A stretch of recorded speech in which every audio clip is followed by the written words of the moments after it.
Welcome to R&R Live and Life, our fifth instalment in our trip to the tip. After spending our third night in the rooftop tent, we were on the move by 7:30. It really is an experience sleeping in a confined space, but that only adds to the adventure. With 115 kilometres to Archer River, Rick and I were in for more gravel road, but had not expected it to have as many corrugations as it had. From Hopevale across to Coen had been a breeze, and it wasn't far today before we came to some deep corrugations. Even the trucks were out in the table drain, trying to find the best line to drive. In some places we used the whole of the road to find the best line, getting onto the correct side when oncoming traffic came towards us. If only people would slow down a little so as not to spray oncoming traffic with pebbles. We encountered sections of bitumen again today, though were not lucky enough to pass traffic on them. After each section of bitumen there seemed to be a change in soil types. Our first was a fine deep powdery reddish colour that left dust on the trees and shrubs beside the road. Rick and I commented on just how badly the trees needed a bath and would surely be looking for it to rain to wash off the dust. The condition of the unsealed sections of the road were highly variable, from what had been mud patches, sand, dust, gravel and dirt corrugations. We arrived at Archer River Roadhouse at about 8:20. Rick and I had decided that we would not stop on the way up, but would on our return journey. We crossed the new bridge over the river, and to think water has already been over the bridge is staggering. Here the river flows from east to west across the locality towards the Gulf of Carpentaria. Just to the left of the roadhouse was a turn-off towards the north onto the Telegraph Road towards Bamaga. The southern part of the road between the PDR Junction and Bramwell Junction is called the Telegraph Road, with the northern section of the road between Bramwell Junction and Bamaga called the Bamaga Road. The PDR or Peninsula Development Road passes through the locality in a northwesterly, southeasterly direction, connecting Weipa on the Gulf of Carpentaria to Lakeland, a distance of about 570 kilometres, and is the main road transport link within the Cape York Peninsula to the rest of the mainland. From Archer River to Bamaga turn-off was another 73 kilometres. Just after 9 o'clock, we reached the Bamaga turn-off on Batavia Downs. Once again I was disappointed in seeing the graffiti or vandalism on the signs. Why must people stick their stickers on road signs? Such an ugly sight and unnecessary. The majority of people aren't interested in who has been here, as they are here for the journey for themselves, not to see who else has been through the area. From the Weipa turn-off, once again the road was forever changing, bordered by vegetation, making it difficult to see what lay beyond the roadway, while in other places there were cleared flats. There were some good sections of gravel, followed by corrugations. With the ever-changing road conditions, it made for an interesting drive. We encountered long, straight sections with occasional gullies, some washed out, while others were in pretty good condition. In places burning off had been, not that there appeared to be much grass around, but the cattle did look in reasonable condition for the time of year. Along some sections of bitumen the edges of the road had greened up, an indication of where water had run off the road. The shoulders of the road in places was well cleared, giving ample time to see any cattle.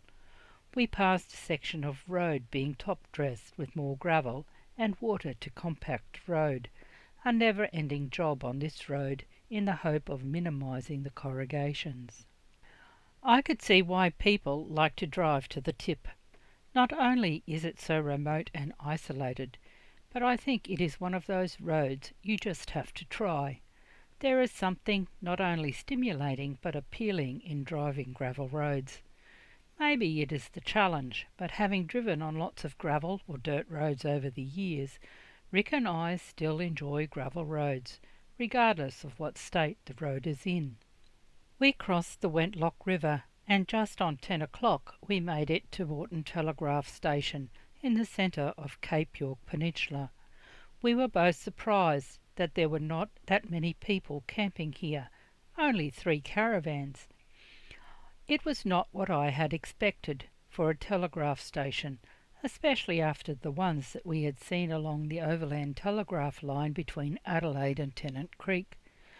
It was now only just under 40 kilometres to Bramwell Junction and just over 290 kilometres to the tip. The remoteness of Moreton Telegraph Station certainly is a drawcard. Built in 1887 as a fortified telegraph station using heavy gauge galvanised iron including 2 turrets containing gun ports, with all windows at the station fitted with iron shutters which could be bolted from within. The telegraph station closed in 1987 and is now a tourism business, surrounded by picturesque natural bushland backing onto the Wentlock River. With the telegraph line completed, it served Australia for well over 60 years until the outbreak of World War II, when better communications were required in the face of the threat to the northern coastline. In only 4 months during 1942, 1,200 US Army Signal Corps members and 70 Australian Postmaster General staff added cross arms and an additional 4 lines to the existing poles. Although as early as 1939, Australia was ranked 7th in terms of telephony traffic, Cape York was still very much disadvantaged in this regard, with mail being delivered by pack horse until after the end of the Second World War. After more than 100 years of service, the line was closed. It was only in 1987 that the construction of microwave telecommunications links allowed residents throughout Cape York to at last be able to communicate via dial telephones. It really does show just how difficult it is to get services in remote areas of Australia. The Wentlock River flows all year, although the levels can vary dramatically between the wet season and the dry. The pristine waterway, bordered by a rich gallery of rainforests and tropical savanna, is renowned for being one of the most diverse rivers, free of dams, irrigation schemes, weirs, or industrial development, remaining largely intact, while, I might add, known for massive saltwater crocodiles. The river flows northwest from the Great Dividing Range near Jack's Knob to Port Musgrave, just north of Mapoon in the Gulf of Carpentaria. As we were nearing the Bramwell Station stay, that was closed for the season, the road became thick powdery bull dust. Even the shoulders were cut up. It was difficult to pick the right track through it, as the whole road was bull dust, and quite deep. We arrived at Bramwell Junction at around 11:15. The roadhouse was opened at the junction of the Bamaga Southern Bypass Road and the start of the old telegraph line in 2003. With just under 170 kilometres to the Jardine ferry, we were watching the showers as they came and went, thankfully laying the dust in places. Bramwell Station was the most northerly cattle station in Australia, taken up in the early 1930s as a pastoral lease. In the 1970s, the Heinemann family established a tourism initiative on the property. In the early days, the station only had the cattle industry to rely on and would send their cattle south with droving teams to the Mareeba sale yards. Poor seasons, and with the cattle price slump in the 1970s and early 1980s, making it difficult to make ends meet for the remote area properties, which continued to struggle economically, not helped by the long distances and high cost of freight. With the surge of traffic in the early 2000s, with four-wheel drive adventure holidays, tourism became a more viable industry, with the Bramwell station diversifying to include tourism. Rick and I found the junction very clean and tidy, not to mention the memorabilia scattered around the buildings very interesting. Most tourists come to Cape York with the intentions of completing the old telegraph track, an iconic challenging four-wheel drive route, spanning from Bramwell Junction to the Jardine River, but Rick and I have driven so many challenging dirt roads and creek crossings in our lives that we were happy to forego the experience.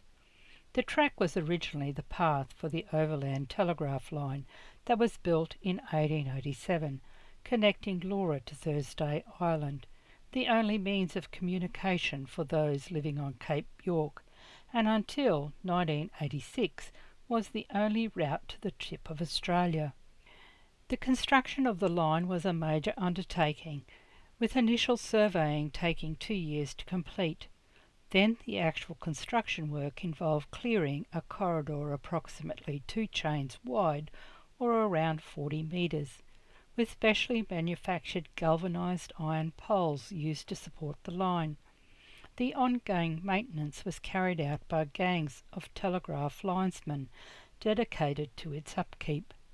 The northern section ran through very difficult country, and the Telegraph Survey expedition was only the 4th overland expedition ever made to Cape York Peninsula.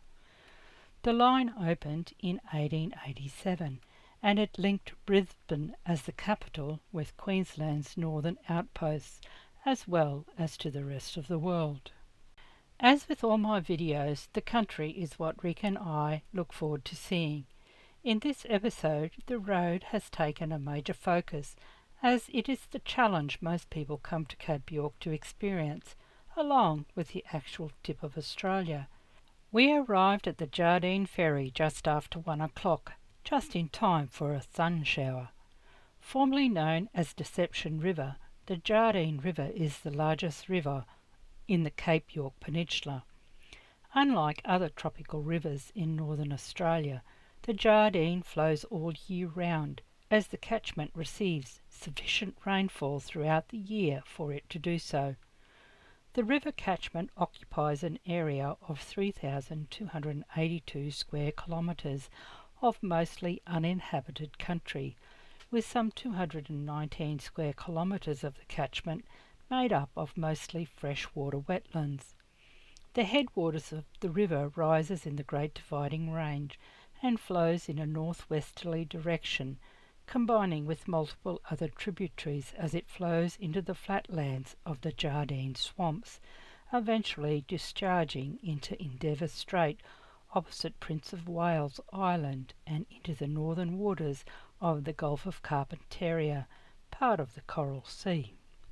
We were seeing a range of country with a variety of vegetation, and I only wished that I knew the names of all the tree species we were seeing, as I was surprised by where some plants were. The river was named after the explorers and pioneers Frank and Alexander Jardine, who came across the river as part of their 1864 expedition through far North Queensland. Just as we arrived at the Jardine, it started to shower again.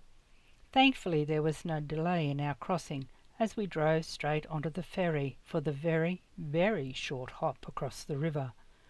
On leaving the ferry, the road was badly corrugated, the worst so far on the trip, and we were thankful there was only 49 kilometres to Bamaga. 1 minute it was showering, the next there was clear blue sky. What a drive it had been so far with the changing weather conditions. As we left the ferry, the road was very sandy, and we were thankful for the light showers that had been there to lay the sand, making it easier to drive over. Once we were further away from the river, the road turned to gravel again. Again we encountered very light showers, as the clouds seemed to be racing through. We arrived in the indigenous community of Bamaga just after 2 o'clock. The community is just 40 kilometres from the northern tip of Cape York. Originally at Mutty Head, some 20 kilometres south of the present township, the township was established after World War II by people from Sulabai Island in the Torres Strait, after the island was devastated by abnormally high tides. Also, the current site was conveniently situated near a larger supply of fresh water. Rick and I drove around town to check it out before making our way out to Punsand Bay, arriving just after 2:30. The road from Bamaga to Punsand Bay was a short 25-kilometre stretch, with most of it in very good condition. Rick and I were so looking forward to setting up and relaxing alongside the beach. Not that we didn't enjoy the drive here, but we had set out to cover as many kilometres as we could in a short space of time, and it was such a great feeling to have nearly reached our goal of ticking off the tip of Cape York. We passed the croc tent that we decided to return to tomorrow. On this stretch of the roadworks were also happening. At one point on the road, we had a stunning glimpse out over the coastline, just giving us a small taste of what was in store. Once we had set up the troopy, we went for a walk up to the kiosk to see what it was like and returned via the beach. I spent some time reorganising things in the troopy, not sure if it made anything better, but I was happy that I did. Later that afternoon we went up to the bar and treated ourselves to a delicious wood-fire pizza each. They were delicious. After tea we walked back along the beach and sat outside for a while. That night it was very hot, even though there was the occasional breeze, and I didn't sleep much. At nearly 10 o'clock I did get to see the moon rise through the clouds over the water. Punsand Bay was our second night experiencing beachfront camping on this trip. What a picturesque camp overlooking the waters of the Arafura Sea, which wraps around the tropical archipelago of the Torres Strait and northwards to the tip. The landscape up here is a stunning mosaic of golden beaches, tropical rainforests, epic coastlines, and seriously blue water.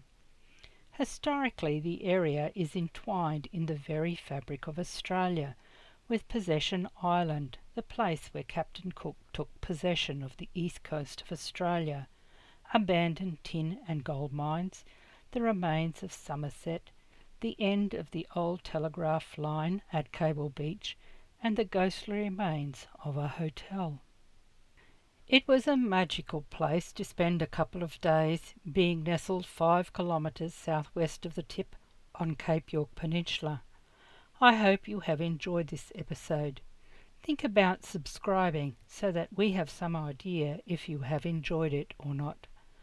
Take the time to give us a thumbs up if you have. Join us next episode as we reach the tip.